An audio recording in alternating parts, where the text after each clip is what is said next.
A team of young, technical, small footballers was beaten in the Champions League by an experienced, big, physical, powerful side. And we were the ones that won. This is the ArsenalVision Post-Match Podcast. My name is Elliot. You can block me on Twitter, Yankee Gunner. Yeah, what an inversion. We're through the looking glass here, people. A young, talented, technical team of small, skillful players showed up in the Champions League, all excited and bright-eyed, and just got absolutely monstered by a well-organized, physical, experienced team of professionals. And we were the big physical, experienced team of professionals. It's a beautiful thing.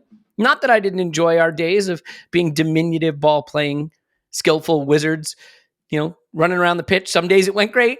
Some days it went less great. But this works too, and this was a lot of fun. Arsenal beat the pants off PSG. A first half of dominance and a second half of shadow boxing. We did get to see Merino, though. And the first thing he did was put in a tackle. So there you go, on hashtag on brand. We're going to talk about that. I have to tell you, look, some people want to sign up for Patreon, some people don't, but do it just for the Power Rankings pod we did yesterday, because it might as well have just been a laugh at United session, but it wasn't totally that. We got into Chelsea and whether they maybe have something going on there. We talked about Liverpool and City, but the United section is certainly worth a listen. I think you'd enjoy it. So that is up. There's a stats guy and a civilian coming out later tonight. All kinds of good stuff. Of course, there'll be an instant reaction after the Southampton game. And and so we just basically love to have you there, but thanks for being here. We try to have something for everybody. We are nominated for Best Premier League Podcast in the Football Content Awards, and we'd love to have your vote. Real simple, you can go to their website. It'll be in the show description, and you can vote for us while you're there. Under organization, you can vote for Ian Wright. Under graphic designer, you can vote for Jacob, Poorly Drawn Arsenal. Of course, under best women's football content organization, it's sort of a weird one, but there's Tim with Arsblog in parentheses there. So lots of good Arsenal people. And here's the thing. If they all win, we can lift not one, but 4 or 5 different trophies at Tottenham Hotspur Stadium. So we can do it happened again, Tottenham Hotspur, it happened again. We could do that if you were to vote for us and we were to win. There is a judges component too, so we'll see if they try to go all PGMOL on us, but we'll do our best, and we appreciate you and love you. So with that out of the way, we can talk about the football. And here to do it with me now, the fashion diva himself, the icon of the fashion world, a man who needs no cheekbones to give you the blue steel smolder. If you don't know what I'm talking about, Arsenal released their Aries collab today, and there he was in the fashion shoot. The man, the myth, the legend, Clive. You can find him on Twitter, Clive PFC. Hello, Clive. Hello. And to get cheekbones, I'm going to have to give up Stella Artois, and Tim knows it's not happening, mate. It's not happening. You know what? Every fashion shoot needs an everyman. You are the everyman. You are the Ubermensch. You are there to represent the everyman, and we appreciate you for doing that. Here with me now, a man who may not be a fashion icon, but is certainly a food icon. The gastronomical genius, the man who eats bread, wedges of cheese, and raw onion unrepentantly and goes viral for doing it. His name is Tim. You can find him on Twitter at Stillman there. Hello, Tim. Hello there. I'm actually wearing last year's Arsenal collection, which I hope doesn't offend Clive too much, the kind of the green and blue one. And this time I've just had a cheeseburger, actually, because a lot of Americans were very upset with me for eating English cuisine. So I've decided to eat some American cuisine and have some processed meat and cheese. Brilliant. Did you throw some ketchup on it, hopefully? That's made mostly of sugar and corn syrup? Absolutely, I did, yes. And as you can see, for those of you watching here, in England, like a large Diet Coke probably doesn't even pass as a small in the States. But what can I say? I'm trying. Tim, that is the shooter that comes with our large cola in the United States. That's a coffee, I think. There you go. So I don't know. I don't have an NDA, so I assume I'm allowed to say this. You will be surprised to hear I have also been asked to be in an Arsenal fashion shoot. So you will be seeing me. There is another collab coming out. Those of you familiar with Tolkien's work, The Hobbit, there is a Hobbit Arsenal collab, and I've been asked to be in that fashion shoot. So look out for that one. I feel that it is really just right up my alley, everybody, and I'm excited for it. Okay, banter, hashtag banter. This might as well be an Arscast episode of The Waffle. We've gone on so long with the banter, but we are not the kings of banter. We are the kings of, well, we're not really the kings of anything, but we talk about football and we're going to do it now. Okay. We rock up in the Champions League and Mikel Merino is in the squad, which was really exciting. Timber and Calafiori are trotted back out there again. You're not injured. Don't tell me you're just go play football. Stop whining. Go play football. No Ben White in the squad. And I got to say, from the jump, there were a lot of really interesting things about this game. And I sort of struggled to think about how I wanted to organize our thoughts. But Clive, I think the first thing I want to talk about is just the intensity of our press and how we were determined to not have the game be about the technical midfielders of PSG controlling possession, but their backline trying to progress the ball. And we really turned up the press on this PSG team. And for large portions of that first half, they just really, really could not get out. They made mistakes. They looked overwhelmed physically by what we did with our pressing. I was blown away by it. Yeah, I think pre-game, I looked at their team, and I know a lot of their team, which is not always the case. They got some really nice players who I really like, So I was interested to see them, not on YouTube in their own leagues, but actually playing for a team, playing against us, to see their level, right? So I walked in really looking at them. What I didn't have in my mind pre-game was how they're going to play, because this is quite a new PSG team, quite dominant. They won, I think, 5 out of 6 or 6 out of 7 of their first games. And so I'm thinking, I wasn't sure what they're going to do. But what was really apparent quite quickly was that when they started to play and it became a contest or a duel or a race to the ball, we were getting there first. And then when we had the ball and we had to carry it and separate, we were really separating. And so the gaps were quite big in intensity and pressure. And it felt like fitness. You know what I mean? And it felt like that. It's probably not the right word. But I thought, we're in here. I can see us. We look like the team. We look like the good team, the really good team with all the good players.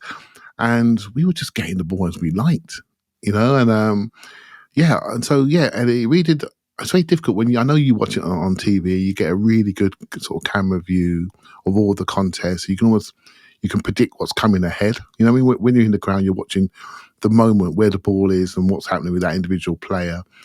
But I felt on most of the duels that we were there, it didn't feel like a press to me because I sit in the ground. It just felt like we're winning the battle. Do you know what I mean? And we're controlling the ball, we're controlling where we play, we're controlling how we want to play. And so, yeah, I know where Tim sits. He probably had a real closer view of the actual pressing methodology, etc. Yeah, it's interesting because I think I had concerns certainly about build-up without Martin Odegaard, with him not in the team, and is Declan Rice an 8? How are we going to build play? What are we going to do?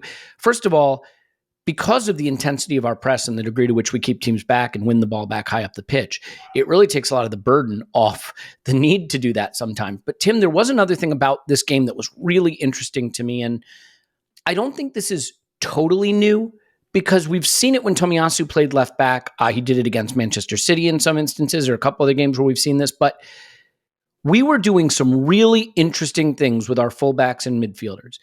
And when we were building play from the back, which weirdly in this game we just didn't get to do very often, you know what I mean? Because we were either pressing them or they had the ball and we were mid-blocking. But we had Calafiori running up to what I would regard as sort of the Rice position, and Rice dropping in. Timber coming all the way inside to the midfield at times while Calafiori was up the pitch.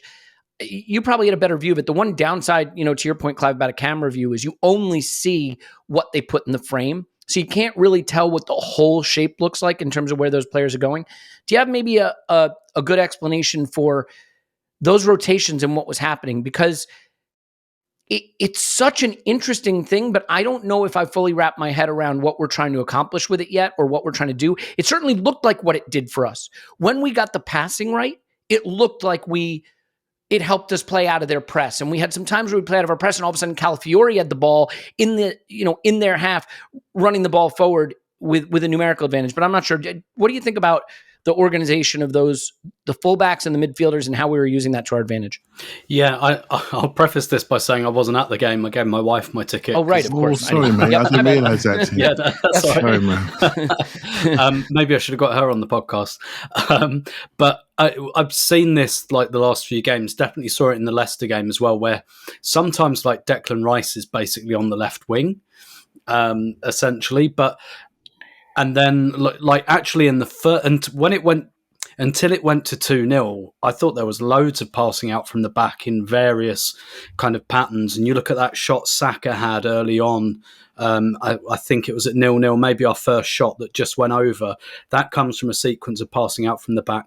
When David Raya hits that brilliant long ball towards Martinelli, that comes off a spell of about 20 seconds of passing the ball around the back, and we get PSG pushed, tempted so far in that he then goes over the top. And I think the best sense I can kind of make of it is that essentially things are just rotating now. So quite often you do see Calafiori like at the bottom left of that box when we build out in that kind of where you'd expect to see Zinchenko, basically. But I think one of the things about what we were doing with Zinchenko was it kind of got found out quite quickly, didn't it? Well, maybe not that quickly, but it got found out, essentially. And I think what Arsenal are trying to do is build that resilience where it's like, let's not just have the same people in the same places all the time. So sometimes, yes, it was Declan Rice dropping in to the bottom left of that box, Calafiori where you'd expect your left back to be. Sometimes they'd swap over. Sometimes Martinelli would be a little bit inside. Kind of similar on the right as well, actually. Havertz's role as well. Like, basically, it feels like everyone except the centre halves is playing a kind of hybrid role.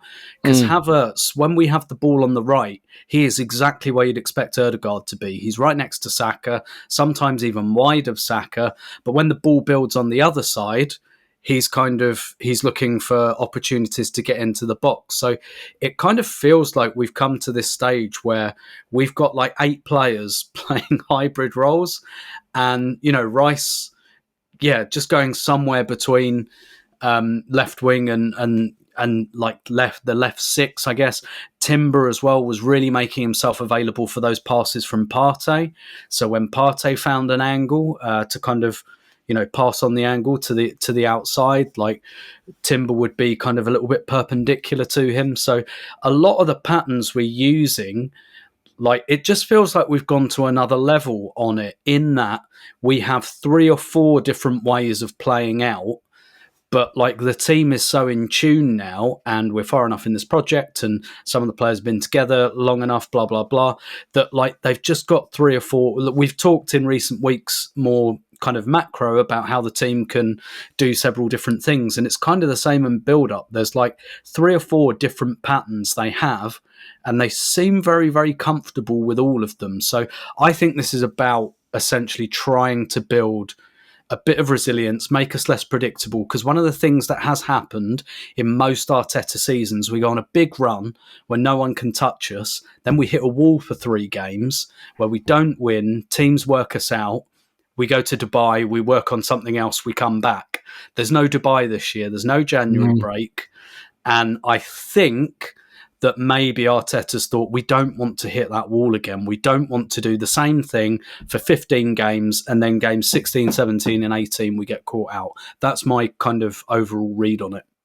Yeah, it's just so interesting because if I close my eyes and think about 2 seasons ago and just picture Arsenal, right? Arsenal on the pitch, I can tell you where Zinchenko's standing and White is standing and Xhaka's standing and Jesus is standing and Saka, Martinelli and Ødegaard and Partey. Like, I can tell you where all of them are standing. And now we fast forward and it's very, very dependent on what phase of buildup we're in or what the opposition is doing. Is Kai wide? Is he central? It feels like there are players that have exchangeable roles now in terms of where they stand with each other. Kai and Trossard sort of, swapping what they're doing. Rice and Calafiori, Timber certainly coming inside, which I think pushes other players, out wider.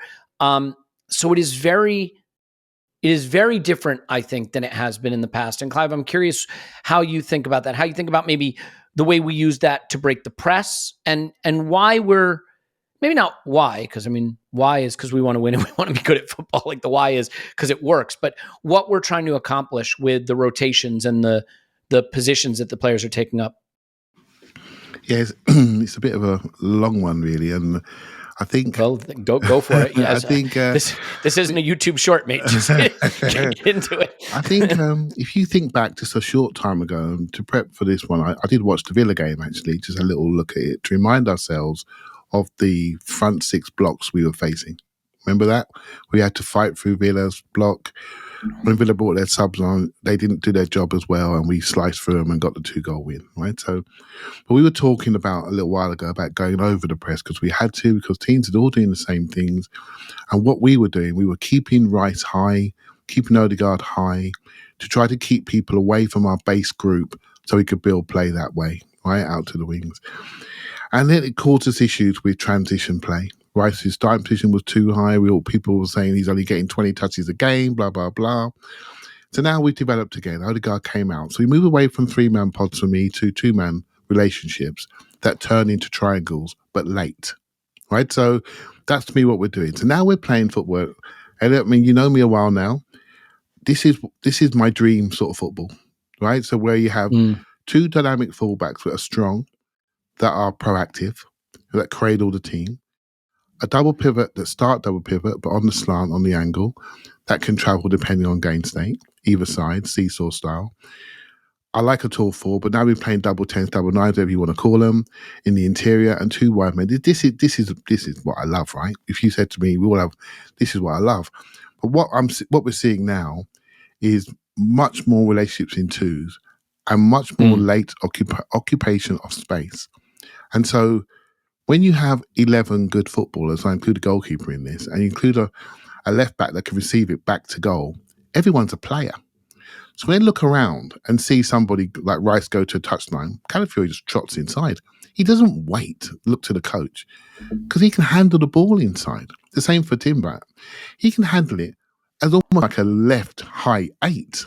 You know, I mean, so he's really, Danish knows this. So now we have 11 footballers, but they understand what they need, where they need to be in relation to their key partners around them.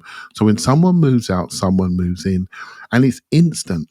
It is instant. But what's really interesting, and compared to the first part of the season, we're now standing in the tulips. We're standing in there, and we're still brave enough to play. And then when we get in there, we're creating lanes and space, and then we're arriving into it late and then springing out. Tim's point, the party pass to Timber on the right-hand side was a classic. There was no pass. Then Timber then creates an angle, bang, receives it. He's off and running. That's principles we're playing to. He's got it there. He's going to have 2 touches. You better move your ass, son, to receive it. Otherwise, the player on the ball's not getting rollicking. It's the people around him not providing the options. Right? So, and then we spring and then we run to the back line one-on-one, and the rest is music. Right? So I think this is a real change from where you're watching Odegaard football, which I just did. It's no critique of him, but when you got someone so good, you're going to give him the ball. Right? And so you do everything you can to give him the ball, then he cleans it, and it comes out from him. And then it goes. Yeah. What we have now, Elliot, is I think we have less attacking redundancy. So we already know we have 11 defenders when we're defending. We just showed Man City what we can do there, right? So we know we've got, well, maybe 10 defenders on that day. We know we got a team that defends as a collective unit, but now we're attacking as a collective unit. And I don't think there's anybody in this group. Look at the position that Gabriel and Sleeper, well, not Sleeper, he's the only one that sticks, and maybe Party sticks a little bit. But even Gabriel's doing 1-2s in the edge of the area. I mean, so everyone, if you feel it, go get it. And when the pitch depth is literally 30 metres at it, you can go get it. You can say, I'm going to pass it, follow my pass. Next minute, I'm in the left 8 position. And when I get it here, I can play. You know what I mean? You call it rotation or call it football, call it what you like. You can find the language for it. But it's not possible if you've got Doc Martens on. And we had a few players that Doc Martens on in the recent past, and they stood still, didn't they? We didn't want them to move. Can you stand there and get ready for your next duel? Whereas we have 11 footballers and they can play. And I think it's really good that we've managed to create this extra layer of play, which for me is based on the game that's on offer. And again, that's the thing that we've got so much quicker at seeing and say, this is on offer, let's take it. And when it's a defensive game on offer, let's take that. Do you know what I mean? And I think it's stunning stuff, mate. It really is. It's stunning. I think when Mikel first arrived, too, there was an effort to just squint and say, oh, he's Pep. So what City does is what Arsenal do. And maybe there was a little of an intention to start with that. But certainly now we see that they are not pure analogs for one another and that there is variation to what we do. And it borrows from all different types of styles and I'm sure has some new wrinkles as well. I think the attention to detail is a Pep trait, right? We are very detail oriented, but I think there's more to it. And, just sort of big picture for a second, Tim, then I want to get to some of the performances and some of the moments. Of course, I want to talk about the goal. There's the great Timber ball recovery in the box against Doué that was brilliant. Just took it right off him without any drama. But this is the least XG that PSG has ever produced in a Champions League match per Opta, the publicly available Opta data anyway, which is obviously impressive. And you look at an Arsenal team that, by the way, winds up with like 36% possession in a game that feels like we comfortably won. Now, to be fair, it was 39% in the first half. It was 32% in the second when we were shadowboxing a little bit. And I have some questions about that. But, we were able to do it by winning with our out-of-possession structure more than our in-possession structure, to be fair. And we knew that PSG were going to press, and so we hurt them in the ways that we were able to and really picked our moments rather than bringing problems on ourselves by overplaying the ball. But Tim, just real quick, big picture before we get a little more granular, just to go into the Champions League and play PSG. And I get this is a young PSG team. This is a PSG team that's more analogous maybe to prior versions of Arsenal, as I joked, than it is what we thought of PSG in prior seasons. But they've got a brilliant manager. They've got a fantastic group of talented players. I think we're fortunate not to have to come up against Dembele, frankly, due to a spat. But just to see us play in the Champions League with this level of composure, physicality, security, how did this hit you just psychologically? This felt very grown up to me. This felt sort of like when I watch other big clubs in the Champions League have perfunctory victories in games that you're expecting to be ding-dong matches, and you're like, actually, the other team wasn't really ever in it. I don't know that I've seen an Arsenal do this in Europe. This is really accomplished stuff. And I've seen us win some big games in Europe, but not this. This felt accomplished in a way that the other big European clubs do it in the Champions League. Yeah, definitely. It had the feel of like an old group stage game, but usually your opponents aren't PSG. Yeah. This felt more like what I'd maybe expect us to do to Shakhtar. Just you wait, because that might be a 10-0 based on what they produced the other night. Well, yeah, indeed. You know what I mean? But like I look at some of our other home games, even Monaco. At the moment, I realise it didn't go brilliantly the last time we played Monaco in the Champions League, but I think we're a different team now. The less said, the better. Yeah. And yeah, look, obviously PSG are not quite the PSG that they were a couple of years ago, but I mean, most of that, it's weird with PSG because I look at them almost a bit more like a traditional French club now, where I look at their young players and I think, yeah, you'll all be in the Premier League in the next 5 years. Because I'm not sure that PSG can do this model. I kind of think to convince people to play in Ligue 1, you do just have to pay them disgusting amounts of money. And I kind of think that might be the only way for PSG. But anyway, absolutely. Like it felt quite perfunctory, second gear, the kind of stuff that I say dreamed of, like this was what we really wanted to get back to, wasn't it? When we were kind of stuck in the Europa League and I was going downstairs for a pint on 35 minutes, coming back into the ground on 55 minutes because we were drawing 0-0 with Partizan Belgrade and Kolasinac was playing centre-back and I was questioning a lot of my life choices. Like this was, to your point, this was grown-up football. This was, we've got few different faces to show. We'll do 20 minutes of that hard press, pen you in, knock the ball about. You won't know what's hit you. And then when we're 2-0 up, we'll call off the dogs. And whether people like it or not, that is the future of football, because we are asking these players to play so much of it now. There are 8 games in the group stages.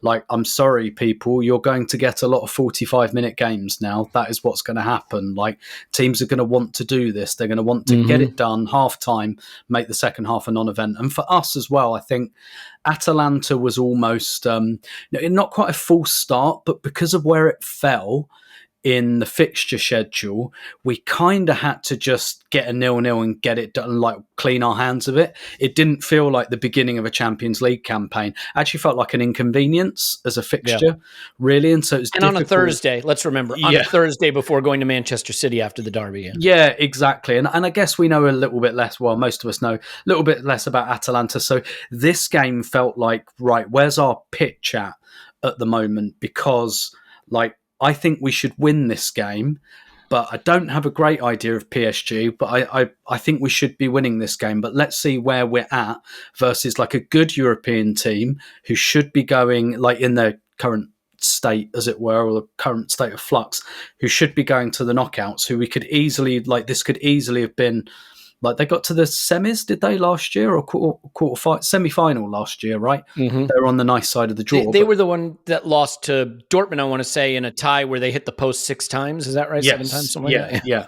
So this could easily have been a quarter-final, basically, is the long way of saying that. So for us to kind of win it very comfortably in second gear, I think that's what the big European clubs do. That's where Arteta said he wanted to take us. That's where we wanted him to take us. And yeah, I mean, you can't say objective achieved because there's other games to play, but it very much looks like that's where he's taken us.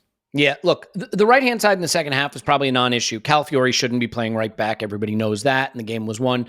But in the first half, Clive, our right, their left, that was the blockbuster side. That was the side to keep an eye on. And if I told you there'd be no Odegaard and no Ben White in an Arsenal team, you'd probably say, well, we might have to be a little more left-hand side oriented because that's going to disrupt the right-hand side. And yet, with the way Kai plays and with the way Timber is playing, the right-hand side looked as effective as ever, breaking their press, getting into some really interesting positions. There was one where I think it was Saka played Kai to the byline. I could be wrong. It might not have been Saka, but Kai made a really nice run, gets to the byline, cuts back, and Rice is just caught on his heels a little bit. I think if he's more alive to that, he's got an easy goal if he cuts across the defender. But Saka, as usual, I think sets the tone a bit for us. He's the man that everybody wants to see. You know, can we control him? Can we keep him out of the game? And just early on, the way he effortlessly skipped past his markers. I think Nuno Mendes got beat by him a couple of times. Zaire Emery, Pacho. Is it Pacho? Pacho, yeah, right? William Pacho. Yeah. Or Paco. It was a chance for Saka, I think, to set the tone, which he did. And I think the right-hand side with Timber and Saka and even in the absence of Odegaard looks as good as ever. So maybe a little bit on Saka, you know, taking the responsibility to create those early openings to get them a little bit rattled early by beating his man. And the way that, you know, I just think that responsibility for him to be the first player to set the tone in the game is something that he relishes. Yeah, as soon as I see him drop inside and separate, I'm thinking we got a chance here tonight. Do you know what I mean? And he does that. I will say that normally he's the first one to create the first shot, which he probably did. But I thought Trossard took a big responsibility in this game and really broke open on the other side. Yeah, we'll come on to that for sure. Yeah, and so again, I see it as working in twos, but then it becomes what you call a fast support exercise.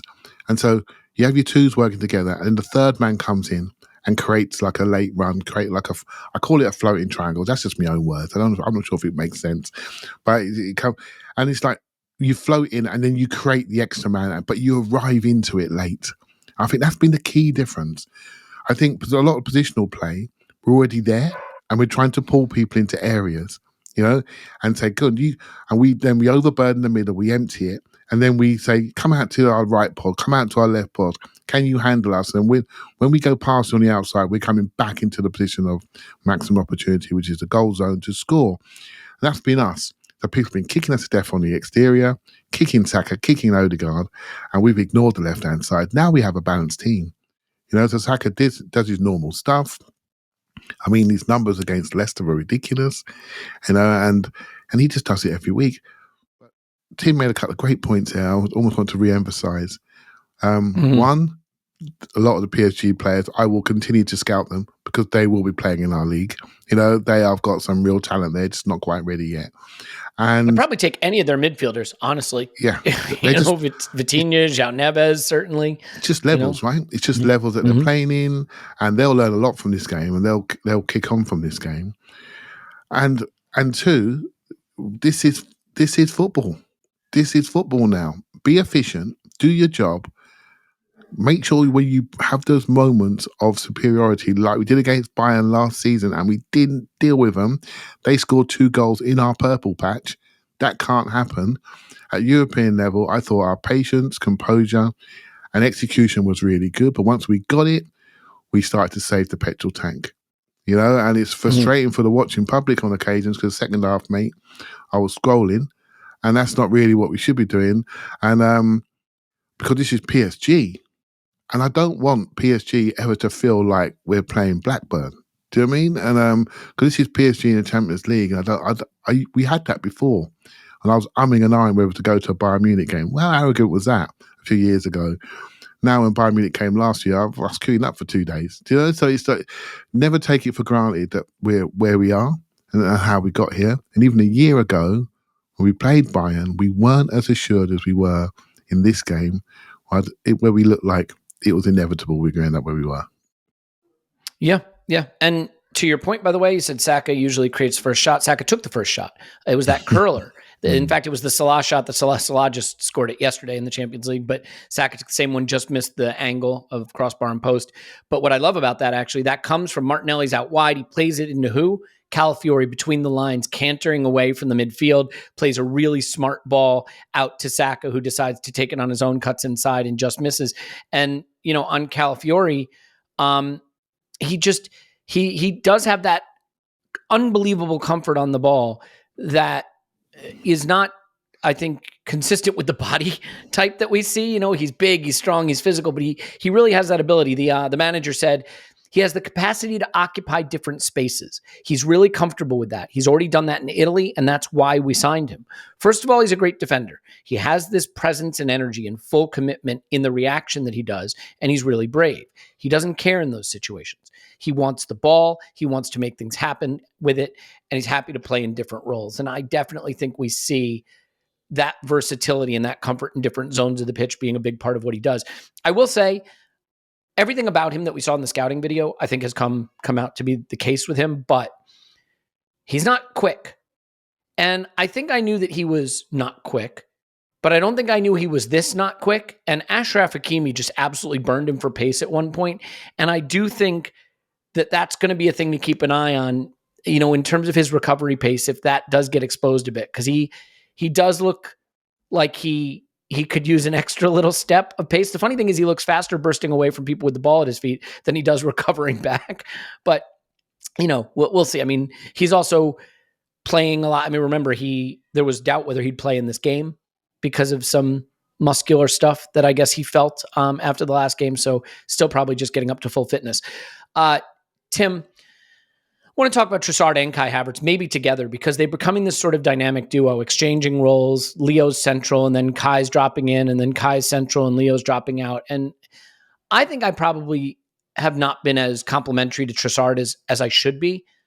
The fact of the matter is Trossard's just not a winger. And when he has started for us as a winger, I think he's gotten us goals, which turns out those are pretty important in football, even though you don't think so, Tim.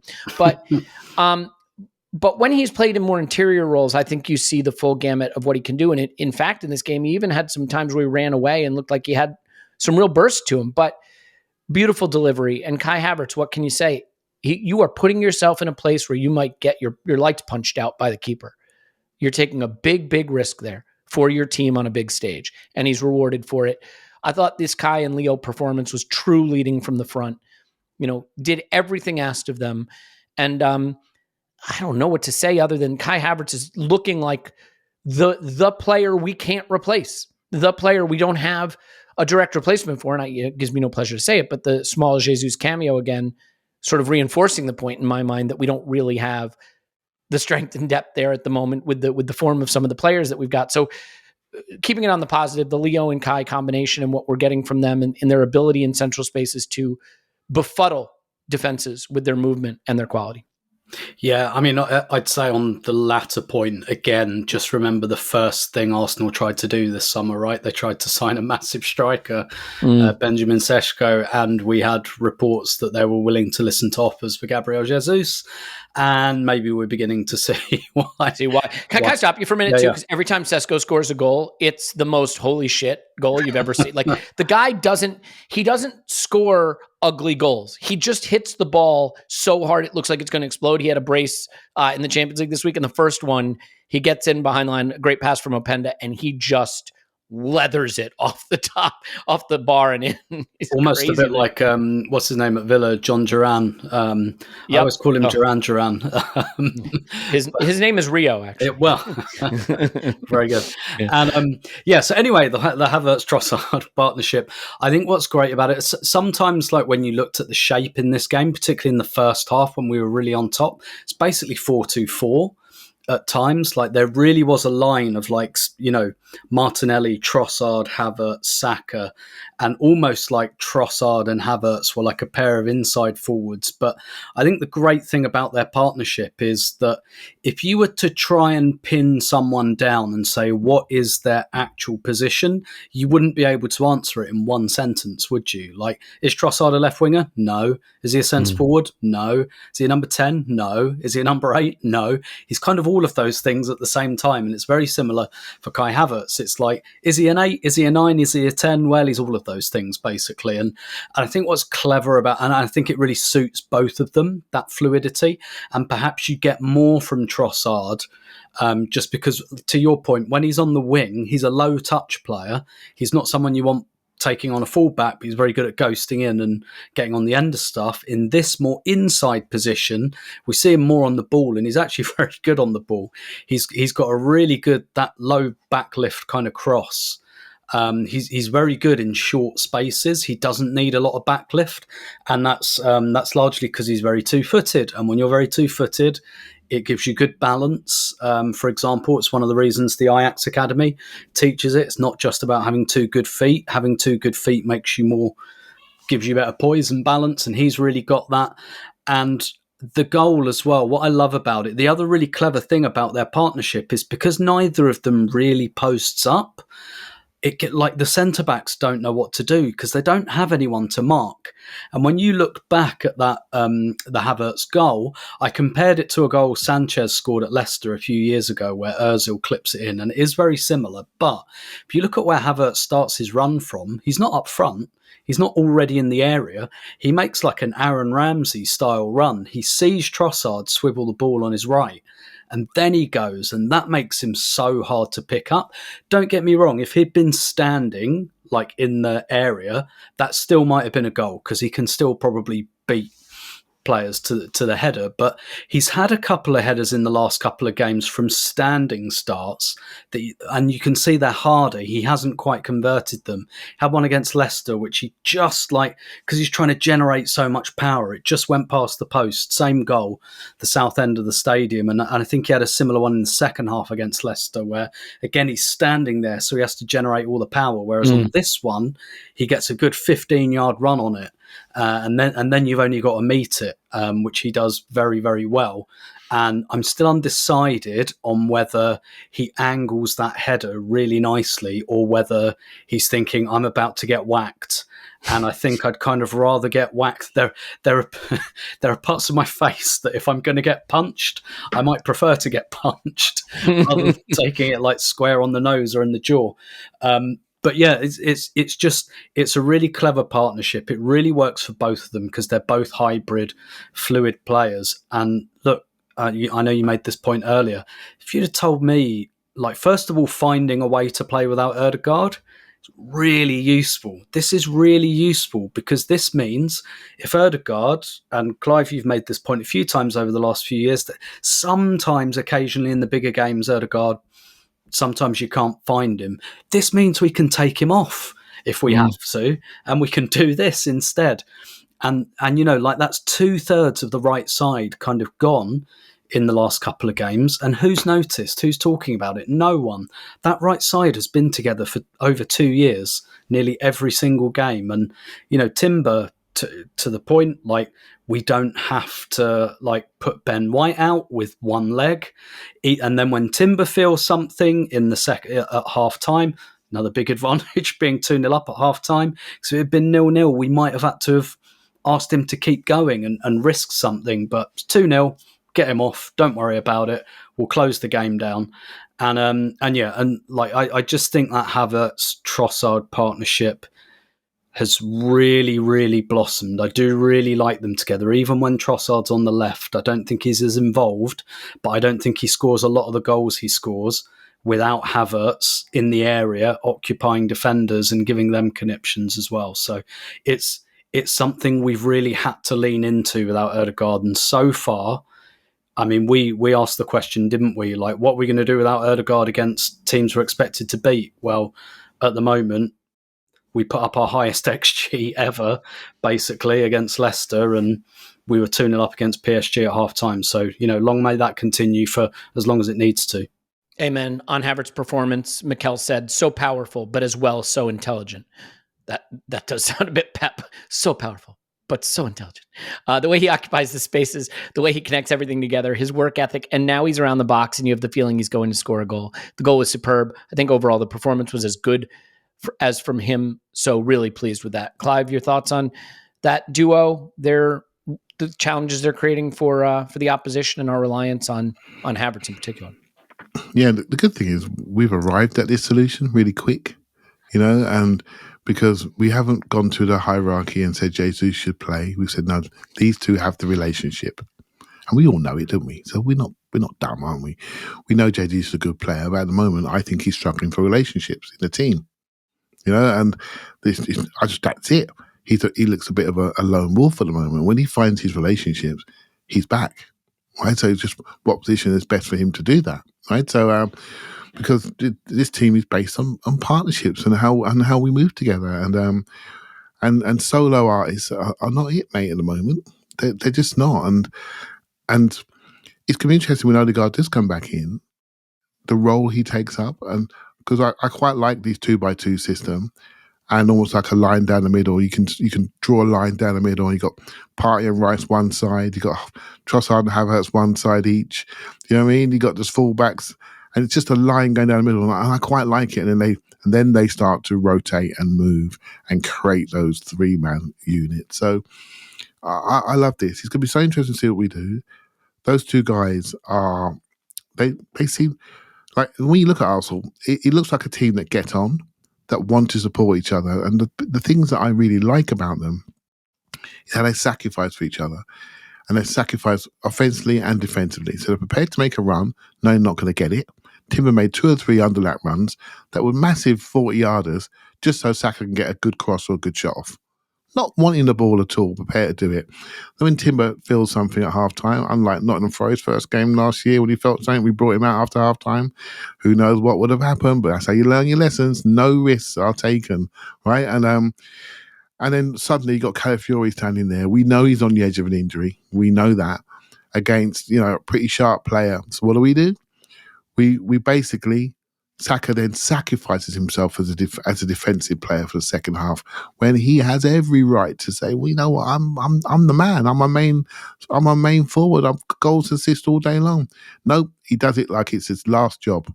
I'll be right back there to stop one of their most dangerous players in Bradley Barcola. And when you got that going through, this is the stuff that makes us all excited, isn't it? It's only October, but mate, I wish it was. I can't wait to get to May. I'm just like I'm fast forwarding, because it's just all the things that you want to see in a team are here, and we've got everything. We just need some big trophies so we can all say we were right. We knew it. We knew it. That makes sense. It sure does. Yeah, and I mean, again, it is the details. It feels like Arsenal is evolving into something new. The fine tuning of the set pieces is there now. Certainly we can press, we know that, but now the way the fullbacks are shifting and changing position, and we've found a way to play without Ødegaard where these 8s can drop in or go long. Rice drops, Kai goes ahead of the other nominal midfielder in Trossard. It's all very interesting. We can shadow box, we can press. This is as convincing and professional a victory you will see from a team that winds up with 35% of the ball in the game. And I want to say something like 6 shots, but it felt like once we had it, we had it. And Luis Enrique even said, it's my fault. They were too physical, too strong. They won the duels. We got beat. He held his hand up and acknowledged it. I've been seeing some PSG fans reaction, just basically saying that wasn't a competition really, and it's because of the physical battle, which is, I don't want to undermine our technical level either, but it's something we can do now. We've evolved into something new. I want to talk about the second half because I think it's interesting. Merino obviously played, which is something we want to touch on, although I don't think it was a particularly important Merino appearance, if that makes sense. But it's a chance for him to get up to speed. And we've got Southampton at the weekend we need to touch on. So let's just quickly make sure that everybody knows this podcast is sponsored by BetterHelp. BetterHelp isn't online therapy. It's therapy that happens to be online. And I don't know how many times I can say this, but every time I say it, I think it's important because maybe someone hears it and knows this. I did therapy, and I did therapy in an office with a therapist, sitting, on a couch face to face with someone I really connected with who really helped me. And that was a wonderful experience. And I think it was a really important part of my journey as an individual. But I understand that now with 2 kids and 2 jobs and life being hectic, the idea that I would have to go find someone in this area, because I lived in another place at that time, maybe they're 35 minutes away. Can I drive 35 minutes, find the time, go be there, drive back? If I could, sure, that might work. But that would be a hard thing for me to fit in my life, not to mention the expense that goes along with that. And my mom, again, someone who I know has been a big proponent of therapy, she doesn't drive anymore. So there are all these obstacles that can keep you from doing something that I think is as fundamental as exercise or eating right, taking care of your mind and your mental health. And this is a way that you can do it if the other options aren't available to you. I think there's an expression, don't let perfect be the enemy of the good. Find something you can do that is good enough to help you get to the place you need to get to. And with BetterHelp, you can match with someone who's a licensed therapist who's there, maybe has a specialty that you need. You can go camera on, camera off. So rediscover your curiosity with BetterHelp. Visit BetterHelp.com/vision today to get 10% off your first month. That's BetterHelp, HELP.com/vision. Do it now, Clive. Is that enough of that? Indeed. Okay.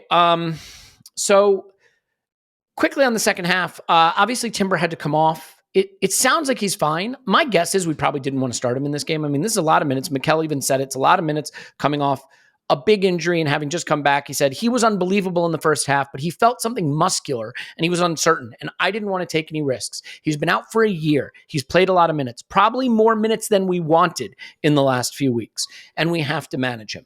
Fair enough. So we bring Kivior on and we move Calafiori to the right. I don't think Mikel wanted to start Timber. I think he would have liked to have started this way, but I think he understood that we have to get a win in the Champions League. No one really knows what this group stage, league stage is going to look like. There's some hypotheticals. You need 17 points to qualify in the top 8. You need 18 points. We wanted to win this game. And so I think he used Timber for about as long as he felt he could. And then he made the switch. I do think it had an impact on our ability to control the game in possession a little bit and press. So we really sat back a bit. Merino came on in the second half as well. So there was that. I should mention, by the way, we haven't touched on it, Tim. I don't think it's super interesting, but Bukayo Saka gets a goal direct from a free kick. The routine is great, though. Obviously, it gets players in positions where they could do something hurtful. And then there's another free kick, actually, after that. Really clever free kick routine from the right half space where he... It's an in-swinger, and Trossard makes the late run. All our guys are standing offside. They then come onside. Trossard makes the late run. It's just overhit. So once again, the set pieces were good. I don't have much to add on the Saka goal, but I might as well give you a quick whack at it just because we haven't mentioned it. But to me, it's a bit fortunate, but it's just a reminder that our routines are very good and the delivery is very good. Yeah, absolutely. And just showing variety as well. Like you said, that Trossard one, which I think was a short free kick, which was kind of, the old kind of tap it to someone, they stop it, and so like as to act as a kind of trigger for everyone to leave their offside positions.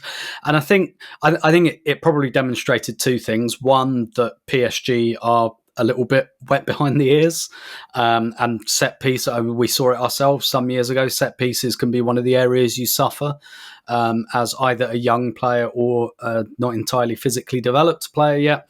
Also, don't think Donnarumma is any great shakes in goal. I think his career would make so much more sense to me if it turned out he was 10 years older than he actually is, because he's 25 and he got into the Milan team at 16 and he looks about 40 and he plays like it as well. So, but also I think it probably speaks at least a little bit. We can puff our chests out and say some of the fear we generate from those kind of those situations as well. But on the kind of substitutions and moving fullbacks around and stuff like that, I think that's all sensible management. I think there's a potential sidebar. Why are we getting so many fullbacks injured? And maybe some of the stuff we're asking of them, where we're asking them to be wingers, midfielders and fullbacks all at the same time, maybe that's taking a toll. Because even Ben White's injured at the moment, which is like, that never happens. So yeah, I suspect that Timber probably is okay, and they just thought, you know what, 2-0, we'll mid-block it and we'll just get the hell out of here. And actually, the women's team did something really similar on Sunday. They had a fullback pull out injured in the warm-up, but they still brought off left-back Katie McCabe because she'd played every minute of every game, and they were only 1-0 up, but I think she was like in the red zone, and they were just like, do you know what, we're 1-0 up, away from home, we'll change it, and we'll just win 1-0, and we'll get on the bus and go home. And I do think that's probably very similar to what Arsenal's plan was here.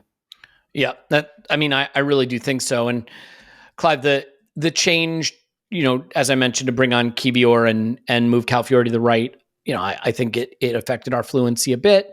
But boy, did we have a fun chance that would have been a beautiful goal. Leo finds Kai. Kai cuts inside and chips it over the defender, and Martinelli hits it on the volley, and it would have been a stunning goal. Unfortunately, I think that is a case of he hits it too well.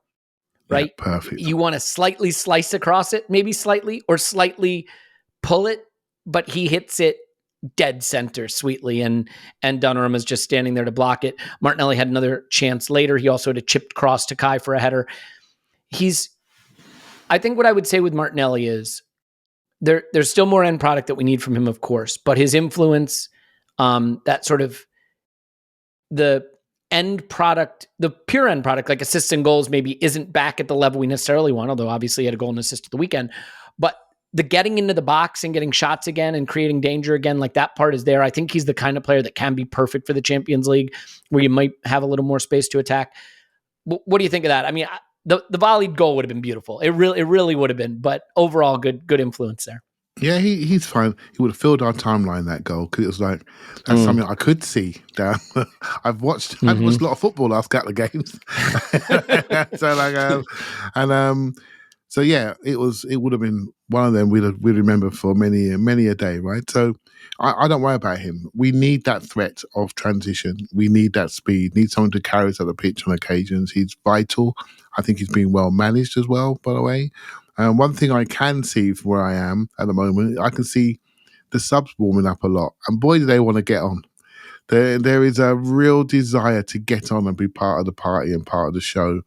And when they do get on, they really do join straight away. None of this, I need 5 minutes to warm up. No, that rubbish. We're on, ready to go. Same principles, same instructions. Everything's there. And Martinelli obviously scored a great goal last week against Leicester. I'm just pleased he's getting there, Elliot. He's getting there. I think sometimes we judge people on a timeline of maybe 15-goal Martinelli. So we're waiting for that guy to just reappear, and but he's a way better player than that. Seriously, he does more for the team now. He's more trusted in different game states. He just maybe lost a bit of the last action stuff, but that's coming, isn't it? You can see it's coming. He's not sticking it at the corner flag. It's on its way, and more importantly, Elliot, what we spoke about earlier in the year was, can he find himself in Trossard positions? And if he does, it's going to happen for him, isn't it? And that shot was from the center, was from the penalty spot, wasn't it, more or less? And that's where we need him to be. His goal against Leicester, penalty spot, came back, bang. We need him to be there when the play's on the other side, so he can do those. He can be that striker for us, that third striker almost. So yeah, I have no worries about him at all. If anything, I just would like one more forward to the group that can give us a bit more real extreme pace and transition ability. That's the thing that's missing for me. And if he was tall, I'd like it. Yeah. So I don't know that the second half of the second half was exactly what Mikel wanted. There were periods it got a little too open, and there were periods I think we're sitting a little too deep. It's one thing to mid-block it. You know what I mean? And they're passing it around their defenders at the halfway line. It's another thing to low block it, and they're passing around the top of your box, and you're camped. And I do think that this team, and we're nitpicking, I said this in the summer, and this is going to be hard for people. We're really, really good. So any critique we do is really critiquing at the margins of a team that's trying to win Champions Leagues and Premier Leagues. And that kind of critique is different from 5 years ago when we're saying, why is it players don't stand in the right places? This is a different kind of critique. But Tim, I think Partey coming off, Timber coming off, and Trossard coming off for Jesus, I think it took a toll on us. Now, to be fair, you've got, a left back playing right back, a fourth choice left back playing left back. You've taken off one of your only possession-oriented midfielder, right? Between Partey, Havertz, Declan Rice, the real possession-oriented midfielder in there is Thomas Partey. You've taken him off for Merino, who we know is a little more off-the-ball dual-winning player. And you've taken Trossard off, who's ideally the forward who adds a little control in the center of the pitch. So we really destabilized the team. But I think as a result, two things happened. We wound up sitting too deep. We also wound up getting stretched at times. There was this one period where Martinelli had another really good chance in the box. It leads immediately to a counter. Calafiori gets done for pace. Saliba's able to get back and cut it out. Right? Then that leads to the handball shout against Calafiori. Quickly on that, by the way, Tim, one sentence. Do you have that as a handball? No, Romero. Same thing happened in North London Derby, right? With Romero. Havertz has a shot and it hits Romero on the arm in exactly the same way. So, no. I would say in the Champions League, I feel they give those more. Has been my experience with it, but there has been an emphasis on changing that ruling. I would say this. If that was called a handball, I don't know what you're supposed to do as a player. He's not making himself bigger. I don't have it as a handball. I know there were some PSG supporters that would have liked to have had it given. Fair enough. Fair enough. It's borderline, but I don't have it as a handball. Let me tell you what Mikel said, by the way, because I this is the second game running where I think Mikel had a great performance to analyze and a great performance to be proud of his team, but also just enough to do a little bit of teaching on whether he was impressed with the level of control the team displayed. I did. Okay. The result as well at halftime was similar to a few days ago. And then what happened? And managing that emotionally and staying in the game in the way that we had to do. I was really impressed and happy with that, even though there were still, especially in the second half, things that we can do much better. So what do you think those things are, Tim? Let's do mind reading. If you were Mikel Arteta right now, can you enumerate for me the things we need to do much better in the second half? And if they're related maybe to any individual performances or collective? Yeah, I think keeping the ball. I think there was, that spell where PSG were really getting on top. I was like, where's the ball going? It's just kind of going long, coming back at us. But I do think some of the substitutions were not really about this game. So Partey coming off, for example, I think that's very much with Saturday in mind. I think ordinarily he probably would have liked to have just brought Jorginho on, and therefore you have the same player doing roughly the same things, but he wanted to give Merino some minutes and needed to give Merino some minutes. So I don't think that was a substitution that was about this game. I think that was about Saturday and building him up a little bit. Certainly like Timber coming off for Kivior, I don't think that's a substitution he'd really like to make to manage this game. And, Kivior, I think, is a good defender. But in possession, he's not going to give you what Zinchenko, Calafiori, even Tomiyasu give you. And I think that probably gave us some problems as well. So to your point, as well as not having Partey, Jorginho, Ødegaard, swapping Trossard out for Jesus, who's not really a control player, you've got probably our worst passer at left back, if not our worst defender. And then, Calafiori at right back. So it wasn't amazing. And, on another day, that that time that PSG hit the bar from the corner, that could easily end up a goal, and then it's 2-1 and you're kind of panicking. But I do also think, particularly when you're in a schedule like this, sometimes you just have to eat that. Sometimes you have to eat the fact that you might have a 45 minutes where you're not perfect, but you're 2-0 up because you've done your job. And then you make some substitutions you might not want to make, but you kind of have to make because you've got to go and win the next game as well. So, maybe we could have made more ideal substitutions, won the game 3-0, something like that. But then on Saturday, Merino's not got his minutes, Timber's pulled his hamstring, etc., etc. So I do agree it was very bitty, particularly in possession, and we allowed them to get on top of us too much. But at the same time, I kind of think that Arteta probably suspected that was going to happen when he made the changes he did. And whether people like it or not, in a season, sometimes you've got to gamble. Sometimes you've just got to gamble or gamble a bit that it's going to be okay. And on this occasion it was. Leicester it kind of wasn't, and we had to go and win the game a second time. But I think if this was a game in isolation, Arteta wouldn't have wanted to do those things. But it's not a game in isolation, so there we go. No, the season is busy, the legs get heavy, and to have a 2-goal lead at halftime, be able to manage it is great. I think the way it got stretched a little bit in the second half of the second half, and the way we sat a little too deep, as I mentioned, and I think having 32% possession, I think you'd like to balance that more because 2-0 is the most dangerous lead in football. That is obviously true because I've heard it said.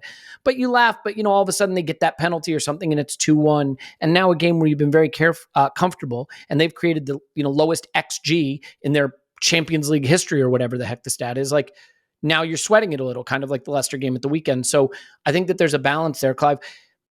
Merino comes on for Partey. Oh, yeah, you know what? Let's do this. Let's let Tim go. We'll finish off this game. We'll preview the Southampton game. So we got a bit more to do. Not a lot more, but Tim is on Twitter @Dominator. Thanks, Tim. My pleasure as always. All right, we'll mute and turn off his camera there, but he's going to... Oh, sorry, buddy. I did that. There we go. Okay. So Clive, quickly... Thoughts on that? I mean, by the way, Jorginho doesn't come on here. Partey's starting again. He's playing every 3 days. He's staying fit. So what can you say? He's an important part of the team right now. Jorginho playing a lot less than I would have expected. Merino comes on for Partey. Great to see him get a debut. Not a lot for him to do, but one of the first things he does is put in a challenge. Quick thoughts on Mikel Merino and the second half performance overall. Maybe having some things we can tighten up. Yeah, I listened to the interaction the other night, Elliot, when you were talking about Pi and Jorginho. I thought it was really interesting, and we all have these sort of views and the hierarchies where people are, and then sometimes we judge them based on that, similar to Martinelli with 15-goal Martinelli. We're waiting for that guy, what I said earlier. And so I think Pi, since he's had his operation, has been fitter. He's getting up to speed. I don't think he's the future, but I think he very much can do a job now, and he has some interesting passing abilities that we have yet to see in some others. So it's going to be interesting to see how we develop. On Rice, for example, when he drops behind the ball, I feel happier. I feel secure. He gives the team a defensive hug, but there are some round the corner moves he needs to develop, and I'm sure he will. He's young enough. He's technical enough. He will develop them. And when he's behind the ball, I think he can see the game better. I think he can go and get things. When he's ahead of the ball facing us, I don't think that's the best use of him. He needs to be behind the ball. So his starting position in recent games has been much better for me. Even on the left-hand side of the double pivot, he's been able to flip out to left back, but also he's still behind the ball and he can play from there. I really like how he's developing. Merino now, my first in-ground view of him was he wasn't as big as I thought. And honestly, that's just because we've got so many giants now. Even the big don't look big. The first time I saw Kyle Fury walk, I go, "What's that?" It's almost like a pickup truck coming on the pitch, right? So, and everything about his movement was so definite and certain. So yeah, I think he was interesting. But I tell you what, he is at it. He's more technical than I thought, and he's faster than I thought. So. We're watching him as we scouted him. I thought maybe he's a little bit like Shaka footed. Do you know what I mean? And but he when he goes, and he really leans forward and tries to sprint. And he got a lovely little slide tackle, which I like. He cuts things out and he wins things, and he can tackle on the edge of his circumference. I think he's very interesting. You know, and as Tim said earlier, I think it's all about getting him up to speed. But mate, he wants to play, mate. He wants to play. You know, he looks good. Can I ask you something? Because this is right up your alley. Because you made this point a while back, and I think it's really relevant in this game when he comes on. You said, let's stop talking about Rice as the 8 and Partey as the 6. Let's talk about left midfielder, right midfielder. Right now, a right midfielder tends to stay a little deeper and behind the right 8. And the left midfielder tends to go, but not in every case, by the way, because in this game, sometimes Rice stayed deep and Calafiori went. So you're right. It really is left midfielder, right midfielder. Well, when Merino came on, he was left midfielder and Rice was right midfielder. Now, Rice is playing with a left back at right back in Calafiori. Merino's playing with Kivior at left back, and Trossard comes off. So now he's got a different, set of partners too. So there's a lot of change. When you make a lot of change, it's not always going to look as fluid. But I will say, just my initial reaction was, I don't think it looked quite right yet. And of course it wouldn't. It's Merino's first game action. We're protecting a lead. You've got fullbacks in places they're not meant to be. So there's all kinds of conditions for it not to look clean. But I'm curious what you thought of that, because if we believe the midfield of the future is Rice, Merino, and Odegaard, or the immediate future is Rice, Merino, and Kai, potentially, Rice played right midfielder and Merino played left midfielder, and that's going to be a shift in dynamic yet again for a Declan Rice who's just learning his role, and Merino who's got to learn his. What do you think of it? Yeah, I see him as a double pivot, mate, and they slide up and down the pitch as they see fit. I was unsure, as I said before, about Rice being on the right side of that line, but I did watch the England game against the Republic of Ireland, and he played on the right-hand side with Trent and Bukayo Saka, and he looked fine. He basically ran the whole game, right? So that crushed that little worry I had immediately, and so he can definitely be that 6. He can definitely veer towards the right as we sort of invert from the left. So I have no doubts he can do it. I just think and Merino, I've got no doubts he can stand to his left shoulder and control the play there. I'm interested to see how he dovetails with Calafiori, because that bloke, you divide the pitch up into Pep Guardiola squares in your mind, and lanes, where I don't know where Calafiori's standing. Mate, he's in all of the squares, in all of the lanes, at all of the time, and he's not looking behind him. He's speeding down the motorway, and the police are trying to catch him. He's not even looking in his mirrors, mate. He's gone. He's gone, and some people, I love watching the analysts, and they sort of say, "Oh, look at Calafiori moving here, and he's doing that." I'm thinking, mate, once he passes it, he's gone, and you better adjust to him. And I think that's what's happening. I think Arteta's saying to Declan, by the way, he's going. And when he goes, can you stand here a bit for him? Because when we look at the goal he scored already for us, where does that come from? And there's more of that to come. So he potentially is our version of Guardiola, isn't he? If you want to make a simple comp, that's what he could be, right? So yeah, again, look at us. Here we are, early October. We haven't even seen our midfield potentially yet, and we're building a way of playing without the man who does everything, the head prefect, the head boy. And now when he comes back in, we're going to find another layer. I think it's really exciting for us. And I think it's going to be tough for the people trying to analyze us, and that's what we want.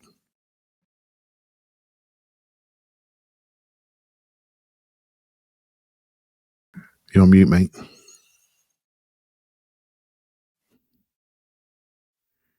You're on mute, Elliot.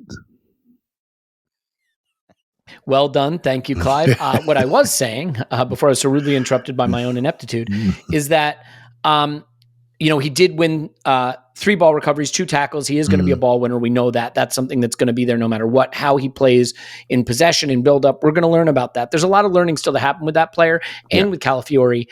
It is so early. I mean, think back to this time last season. We were still craning our necks at Kai Havertz to try to see the silver lining, right? And now we think he's our most important player. So, or maybe that's overstating it, but certainly maybe our most irreplaceable player. Let's put it that way. I don't think we can do all positives on this game, because I think there's just one thing I want to bring up. In my mind, there's a world, as everybody knows, where Gabriel Jesus is a really important player for this team this season. And that can still happen. I am not foreclosing that. Yeah. But with every time he comes on the pitch, both in terms of sort of body language, which I don't like to do too much of that analysis, but also just contribution, I feel like we're seeing a diminished player. I hate to say that, but I do feel it. Now, just because I feel it doesn't mean it's true. And there may be a moment that he gets to play and he gets to show what he's about. I mean, maybe against Southampton, we try to rest Kai. I mean, going into an international break, I doubt we'll do that, but we'll come to that in a moment. I didn't love the Jesus cameo. Is it the end of the world? Is it time to start summing him up? I know people want to do that. That's how football works these days. Everybody's eager to summarize a player based on their last appearance. But his most recent appearances haven't been the most convincing. Do you have any thoughts on a cameo that maybe once again leaves a little bit desired in terms of seeing the bright return of a top tier Gabriel Jesus? Yeah, again, analysing with your own sort of benchmarks in your mind, you can't help but get away from these first 3 months of the club, which were perfection. What is this? What is this? And then you have a situation where he's been struggling with injury almost since then, it feels like. But then for me, my worry is Elliot. You talk about Martinelli, right? And you say, where is he, Clive? And I can say to you, he'll be fine. He'll be okay. He'll get back. He's learning to play different phases of the game, on and off the ball. He's a much better player than he was a few years ago, even though his goal record is not saying that. I can say that with confidence that he might come back. But he's 22, 23, right? Jesus is 27. A few miles on the clock, a few injuries. To say those same words with confidence, I'm just not as confident. And that's just looking at him. And then there is the relationship side and his style side, and are we using him correctly? And I do believe in this team, he'll be better used off wide areas. Right?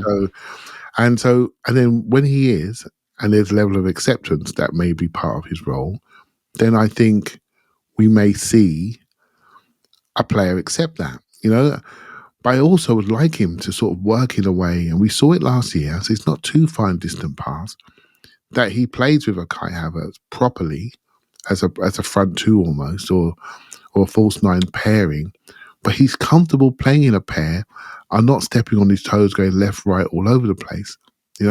That's what's so good about Trossard and Havertz. They're very complementary and they respect each other's space and they play as a partnership and they have a relationship. You can see it, right? And when we start to see that, then I think we'll start to see the player again. The player he's still there. He can still do 500 keepy-uppies. He can still turn people's blood. He can do all that stuff, but you need to do it in the context of the team.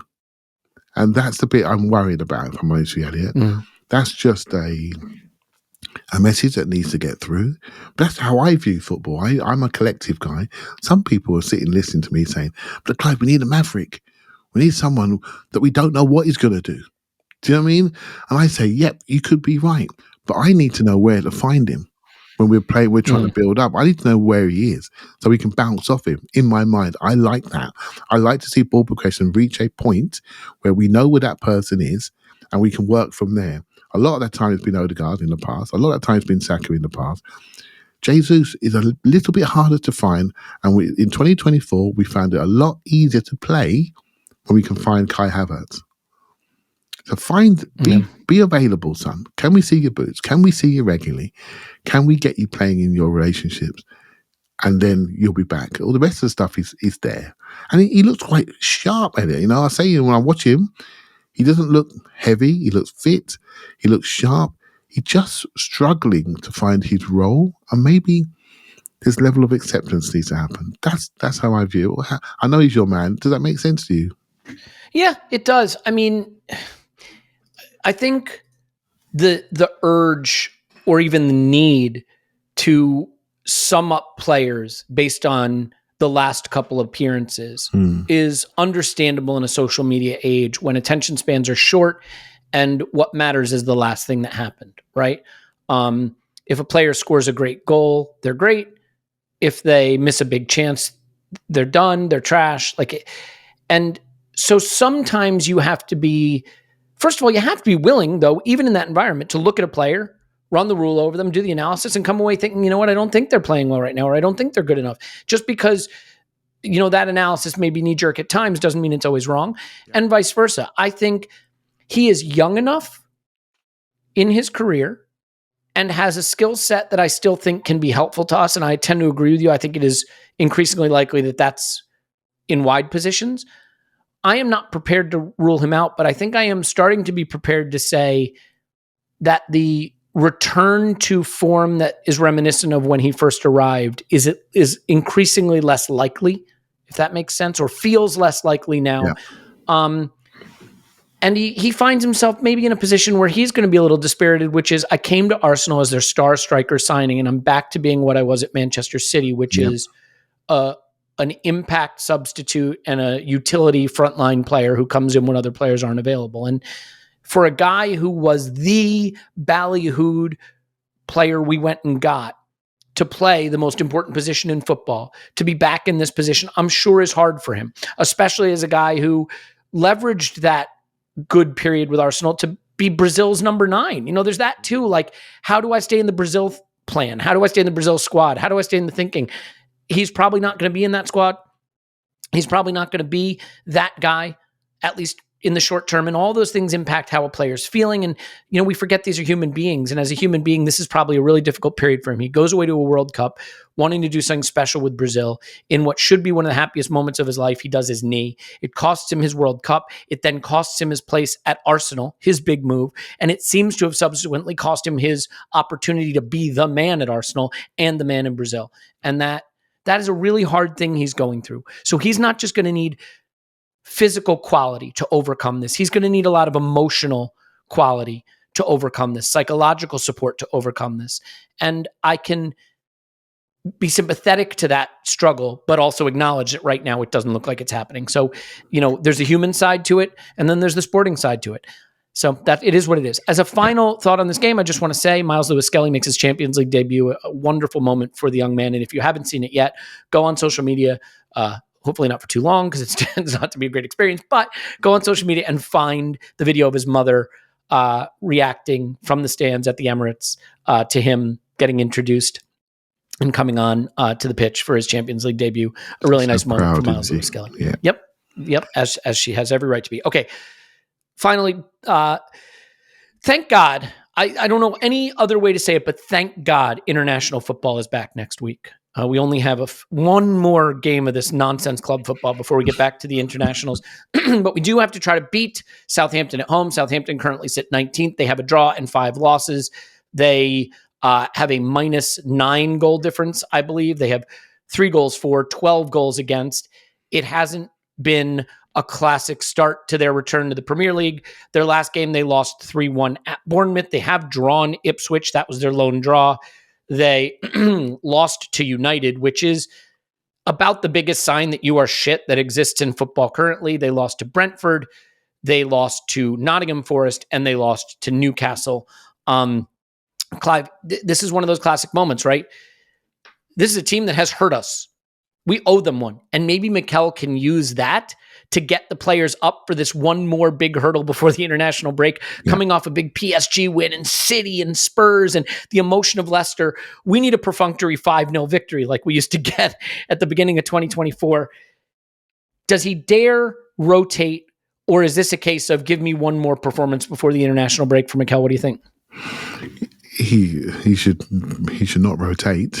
Only rotate where injury is at play. In a strange way, the international break now has become a chance to rest because it's 2 weeks and they played 2 games, right? So it's almost like a rest period.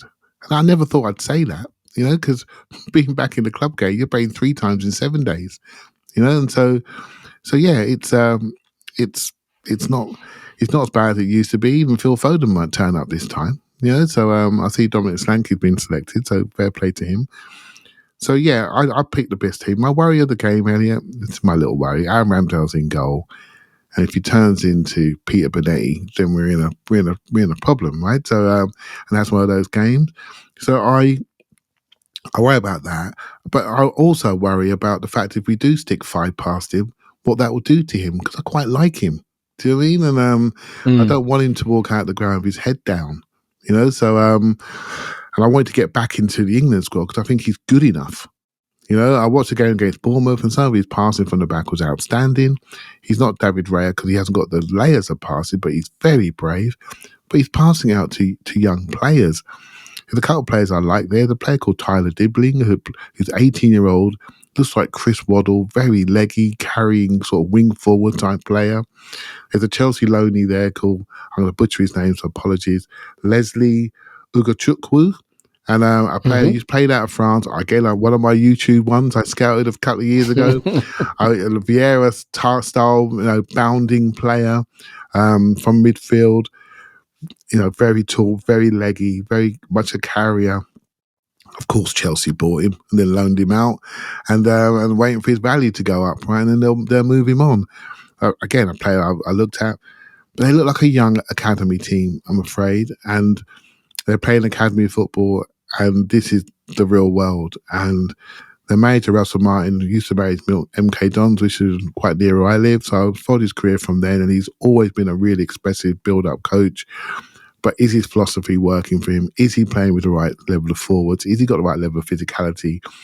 Is he too tied to his philosophy? I'm not sure that even makes sense, because if you're a coach, you should live and die by what you believe in.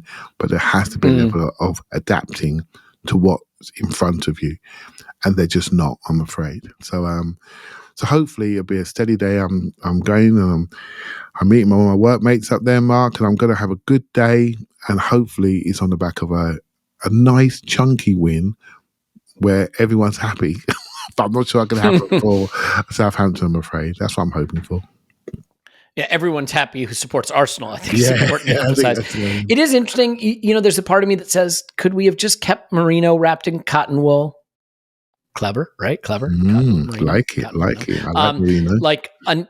Until the international break, and then he could have stayed with us for 2 weeks and continued to work and not gone away with Spain. I think obviously now Spain would have every right to call him up. He is an important part of that team. Maybe our attitude is he needs the football. So him getting called up isn't the worst thing. It is the case that I think if you want to be a Premier League champion, games like this, off the back of very emotional 3 days a game every 3 day type weeks, are the places where you have to be willing to trust different members of your squad to come in and give you what is required. As we just touched on, Gabriel Jesus not exactly inspiring us with the confidence to say he should start here. I don't know what's going on with Raheem Sterling and where he fits into the plan and what he looks sharp. Mikel Arteta thinks of him. He'll get minutes. I mean, I do think this could be one of those try to have it won early, and then Sterling and Jesus and Merino, and Kivior come in. I don't know if he'll try to give Timber another run out. I'm sure that's the player more than any he'd like not to. Maybe Jorginho will start this game. Yeah. I think with Thomas Partey, as he has become unexpectedly more important, and now, to be fair, may once again be slightly less emphasized with Merino coming back. Playing him every 3 days just feels like you're waiting for the obvious. So maybe it is a Jorginho game. So he has options. You don't make 5 changes. You don't make 6 changes, because even if the players are all good, it's just too destabilizing and you can't predict what the performance will be. So I think it will be largely the same, with the hope being that there can be a lot of players who get to come on and have a big impact in the second half, like Sterling, like Jesus, like Merino, maybe a Kivior. I mean, it wouldn't kill us to have to not play Saliba and Gabriel every 3 days, but I think when White is fit and when Calafiori's fully fit and when Tomiyasu is back, he is back in full training. We might see him in the squad this weekend. See him. Yep. Suddenly those players can, avoid playing every 90 minutes. So maybe not one for this game, but in the future, I think we hope to be able to just be sensible about who we try to push into the red zone, so to speak. Let's leave it there. That's plenty. We're going to have an instant reaction after the Southampton game, live stream for that. Clive will be giving us his audio from the ground, and we'll just keep going. We'll just keep doing pods until, we're all so drunk from celebrating trophies that we can't remember how to podcast anymore. Clive's on Twitter, Clive PFC. Thanks, Clive. Thank you very much. Keep those cheekbones sharp, my friend. Enjoying you in your fashion model era. My name is Elliot Smith. Look for the Hobbit collab coming soon. I'm looking forward to that. Please vote for us in the FCAs. And if you want to have a little fun, sign up for Patreon and listen to the Power Rankings pod. We love you, and we will talk to you after Arsenal 10, Southampton 0.